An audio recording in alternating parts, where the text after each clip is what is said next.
ketika Yesus bangkit, yang datang malaikat. Waktu malaikat datang terjadi gempa bumi lagi nggak? Kita baca ayat yang kedua. Maka terjadilah gempa bumi yang hebat sebab seorang malaikat Tuhan turun dari langit dan datang ke batu itu dan menggulingkannya lalu duduk di atasnya. Saudara, pintu makam itu besarnya seperti ini, saudara, gua itu. Jadi pintunya tuh bundar, ya, seperti penggilingan, batu penggilingan. Bundar itu mesti didorong, tapi berat untuk membukanya dan menutupnya. Tetapi para malaikat waktu datang tidak perlu melakukan itu, cukup dengan gempa bumi, maka pintu itu terbuka. Lalu dengan gagahnya malaikat itu duduk di atasnya. Halo, apa kabar? Mau besuk Yesus? Tidak ada di sini. Ngana telat. Yesus Tuhan sudah bangkit. Kira-kira begitu. Dia duduk. Dan saudara lihat, wajahnya bagaikan kilat dan pakaiannya putih bagaikan salju. Keren nggak, saudara? Jadi seperti apa lagi yang kita mau saksikan? Kalau ada cerita-cerita di sana, ya, yang berkata Yesus tidak disalibkan, Yesus tidak bangkit, itu persis kayak dusta agama, ya, di ayat yang ke-11 dan sampai dengan 15. Mari kita baca. Demikianlah firman Tuhan. Ketika mereka di tengah jalan, datanglah beberapa orang dari penjaga itu ke kota dan memberitahukan segala yang terjadi itu kepada imam-imam kepala. Dan sesudah berunding dengan tua-tua, mereka mengambil keputusan lalu memberikan sejumlah besar uang kepada serdadu-serdadu itu dan berkata, kamu harus mengatakan bahwa murid-muridnya datang malam-malam dan mencurinya ketika kamu sedang tidur. Dan apabila hal ini kedengaran oleh wali negeri, kami akan berbicara dengan dia sehingga kamu tidak beroleh kesulitan apa-apa. Mereka menerima uang itu dan berbuat seperti yang dipesankan kepada mereka.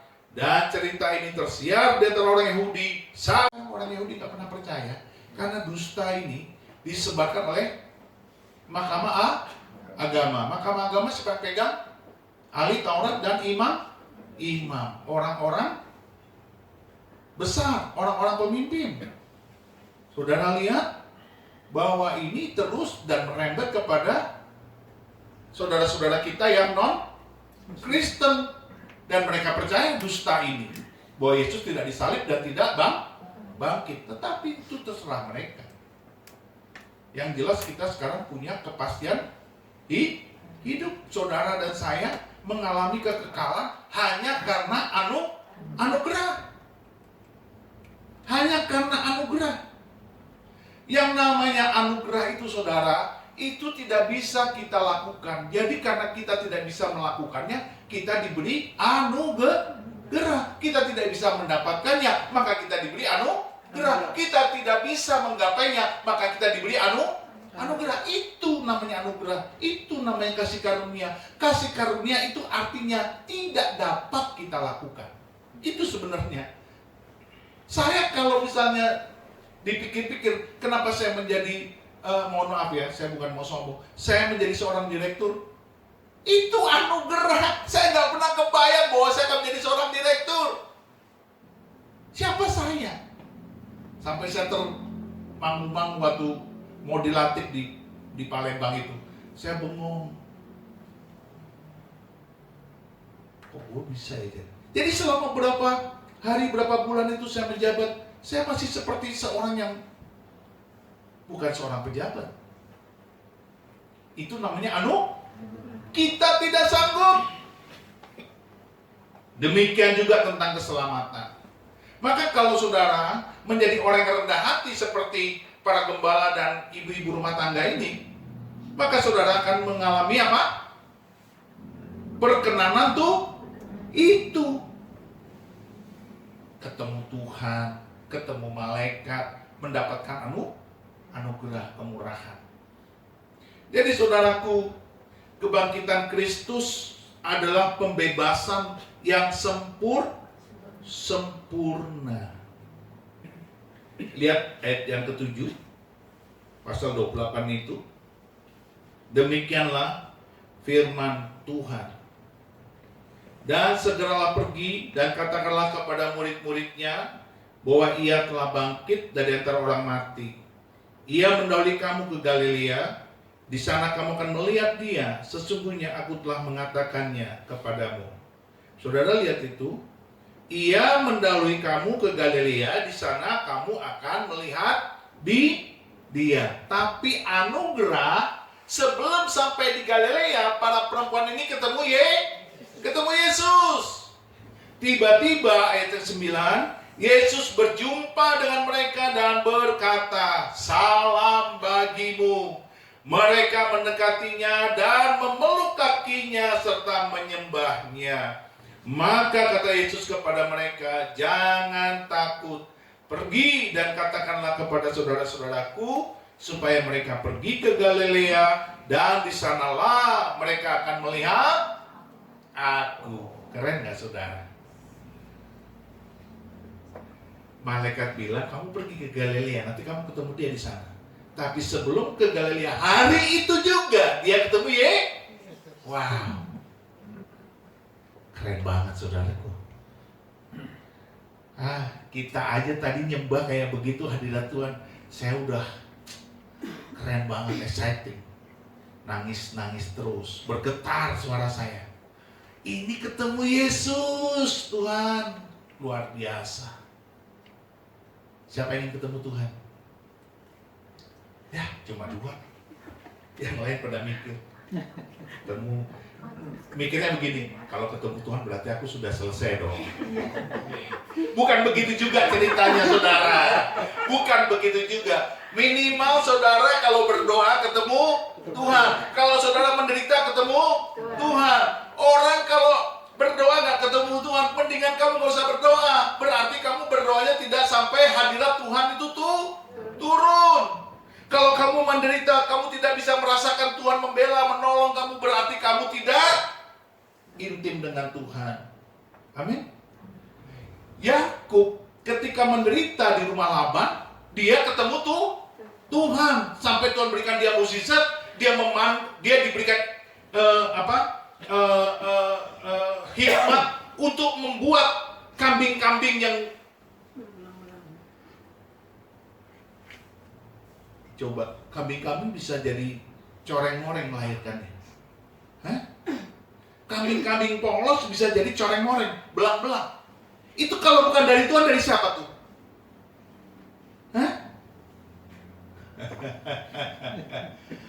Betul tidak? Coba sekarang saya minta saudara, yuk berdoa. Hari ini kamu punya kucing polos. Coba. Tapi jangan dikawinkan dengan coreng-moreng ya. Polos dengan polos kawin. Terus kamu imani, lahirnya coreng-moreng, belang-belang. Bisa nggak? Uji dulu imanmu saudara. Tapi yang memberikan itu kepada Yakub siapa? Tuhan. Itu dia. Yakub dalam penderitaannya ketemu tuh. Ini maksud saya. Waktu Ayub menderita, ketemu Tuhan nggak? Ketemu Tuhan. Abraham waktu menderita, coba jalan sunyinya Abraham seperti apa? Jalan sunyinya Abraham 25 tahun, saudaraku. Dia dijanjikan Tuhan, ya kan? Di umur 75 bahwa dia akan mempunyai seorang keturunan, seorang anak. Tapi 25 tahun kemudian baru dia punya anak. Jalan sunyinya begitu panjang. Sampai dia jatuh dalam dosa. Dia akhirnya punya anak bernama Ismail. Dan itu jadi masalah sampai sekarang. Peradaban dunia jadi berantakan gara-gara Ismail. Dan saudara lihat, ketika dia akhirnya mendapatkan Ishak, ketemu Tuhannya di mana? Tuhan bilang, korbankanlah anakmu Ishak kepadaku. Ketika itulah dia mengalami Tuhan. Saudara, ini maksud saya. Jadi bukan Siapa mau ketemu Tuhan? Saudara segera mati. Tidak begitu ceritanya, saudara. Tidak begitu ceritanya. Mainnya nggak begitu. Maksud saya, apapun masalahmu, apapun penderitaanmu, apapun problemamu, engkau kalau mau ketemu Tuhan, engkau cari wajahnya, engkau berintimasi, engkau berdoa, engkau berseru, engkau mengejar hadirat Tuhan. Itu maksudnya ketemu Tuhan. Ya mohon maaf, hari-hari ini kita belum tentu ya bisa ketemu malaikat Tuhan seperti para murid dan orang-orang percaya pada zaman mula-mula. Tapi bisa nggak kita? Bisa saja kalau Tuhan berikan itu sebuah mukjizat anugerah.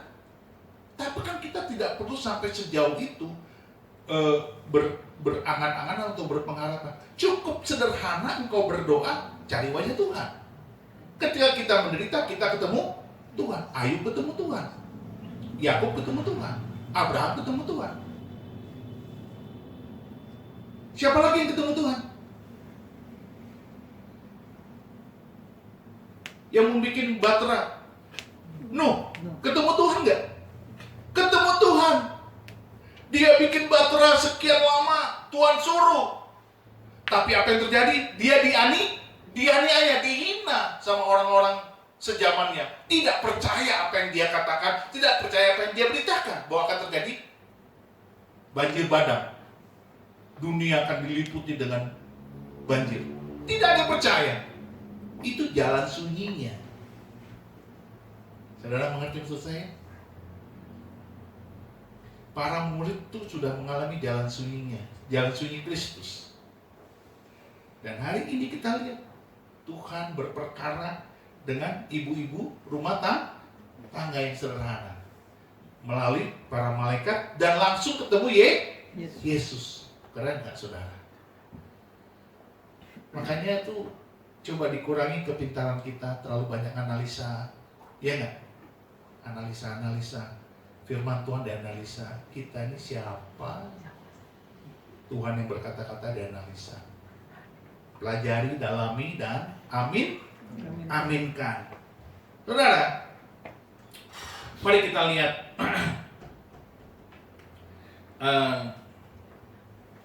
ada kalimat yang luar biasa ya. Kita buka di Lukas, saudaraku. Ini terngiang-ngiang di kepala saya. Lukas 23. Saudara diberkati Tuhan. Amin. Nah, mari kita lihat Lukas 23 ayat 31. Demikianlah firman Tuhan. Sebab jikalau orang berbuat demikian dengan kayu hidup, apakah yang akan terjadi dengan kayu kering? Saudara ngerti gak maksudnya? Perikopnya berjudul apa? Yesus dibawa untuk disalibkan. Dan ini adalah kata-kata Yesus kepada mereka yang menyalibkan dia. Yesus berkata apa? Sebab jikalau orang berbuat demikian dengan kayu hidup, apakah yang akan terjadi dengan kayu kering? Apa maksudnya? Saudara, jadi kayu itu adalah kayu salib, saudaraku. Bahasa Latin itu suka disebut petibulum, ya. Yang dipanggul Yesus itu kayu salib itu namanya petibulum. Dan kayu salib itu disebut kayu hidup oleh Yesus. Kenapa? Karena dari kayu yang menyalibkan itu akan terjadi kehidupan. Saya dulu nggak ngerti saudara, tapi karena saya merenungkan beberapa hari ini, Tuhan kasihkan saya sebuah iluminasi, revelation, pewahyuan. Dikatakan lagi, apakah yang akan terjadi dengan kayu kering? Apa itu kayu kering? Kayu kering, kayu yang tidak menghidupkan tapi mematikan. Kayu apa? Orang-orang yang tidak percaya kepada salib Kristus. Saudara, kita beruntung nggak percaya kepada Kristus? Amin ya. Kayu salib itu kayu yang menghidup. Gara-gara salib itu Orang mungkin melihat dia kayu kutuk. Benar nggak? Salib itu adalah kutuk.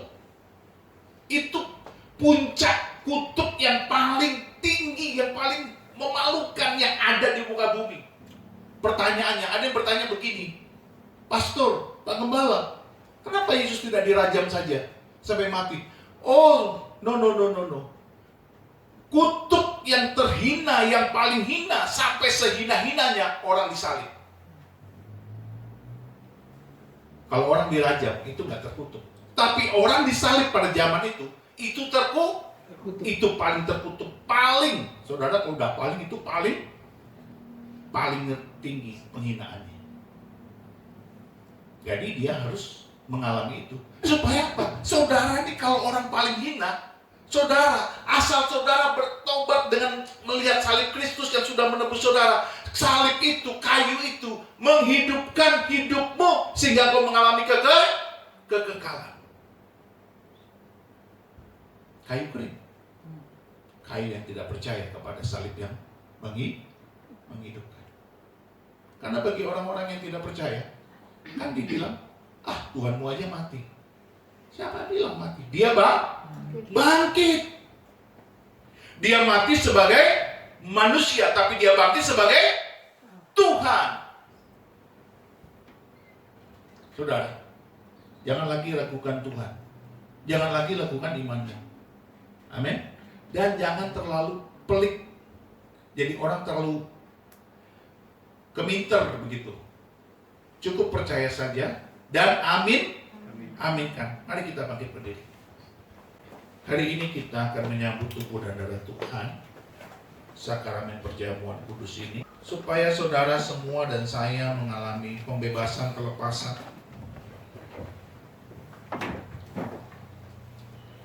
Perjamuan kudus ini adalah bukti bahwa Yesus telah disalib. Dia telah mati. Dia telah terkoyak-koyak, dagingnya terkoyak-koyak, darahnya tercurah. Anggur lambang darah, roti lambang daging. Dan saudara, apalagi yang harus kita ragukan? Mari kusukkan dirimu. Konsentrasilah bahwa kematian Kristus itu membebaskanmu. Engkau sakit, dengan darah yang tercurah, Yesus menyembuhkanmu. Engkau susah, dengan dia terkoyak-koyak, tercabik-cabik dagingnya, engkau dipulihkannya. Oleh bilur-bilurnya engkau menjadi sembuh. Keuanganmu sembuh, fisikmu sembuh, jiwamu sembuh, masa depanmu sembuh. Percayalah kepada dia. Jangan terlalu banyak menganalisa dan kepintaran. Menjadi sederhanalah dan percaya bahwa ada kebangkitan melalui kematian Kristus. Sebab telah dibuktikannya. Ketika langit menjadi gelap, ketika terjadi gempa bumi, tirai bait Allah terbelah dua, bahkan para kudus bangkit dari kuburnya masing-masing. Apalagi yang kurang? Bahwa Tuhan telah menunjukkan kuasanya, karena dia adalah Allah. Mari saudara berdoa dalam hatimu masing-masing. Tuhan, kasihanilah kami jika kami kurang percaya sama. Ampunilah kami jika kami tidak sungguh-sungguh kepadamu. Tapi hari ini ketika kami mendengar sabdamu,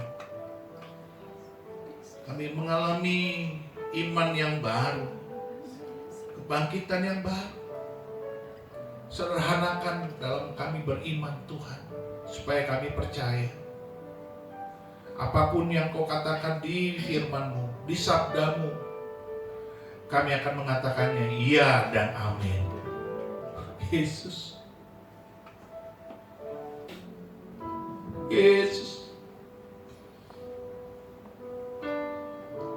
kalau engkau selama ini kurang percaya kepada Tuhan menolongmu, Tuhan membela-Mu, minta ampun sama Tuhan bahwa Dia sungguh memperhatikanmu dan memberkatimu. Dari surga yang bangka Dia melihat kepadamu dan memperhatikan engkau. Katakan, Tuhan, aku percaya. Seperti perempuan-perempuan sederhana, ibu-ibu sederhana, Engkau menampakkan diri kepadanya dan Engkau bertemu dengan mereka. Kami ingin seperti itu Tuhan. Di dalam segala susah derita kami bertemu Tuhan.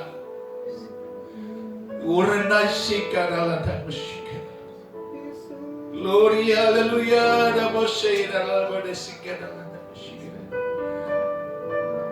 Yesus Tuhan, kasihanilah kami.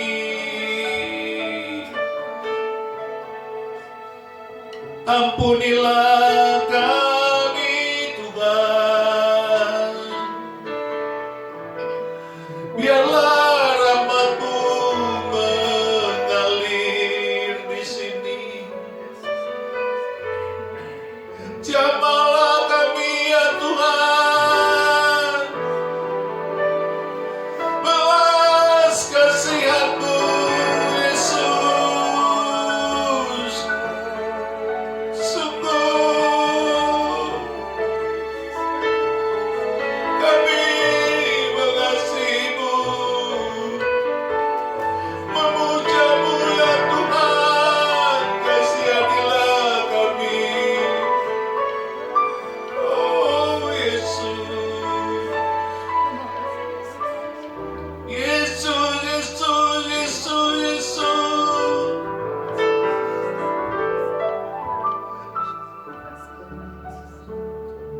Dengar saudaraku, Tuhan selalu punya cara kepadamu untuk memulihkan dan menyembuhkan engkau.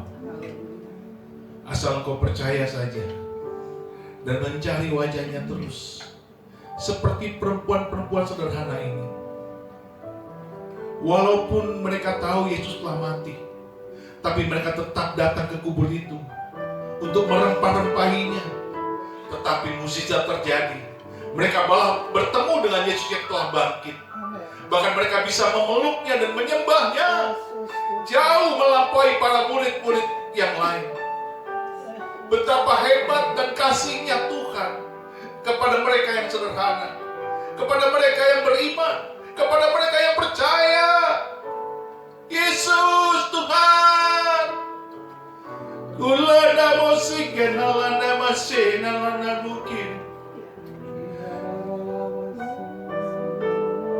Taruh tangan kananmu di dadamu dan biarlah Tuhan beracara di hatimu. Hari ini saya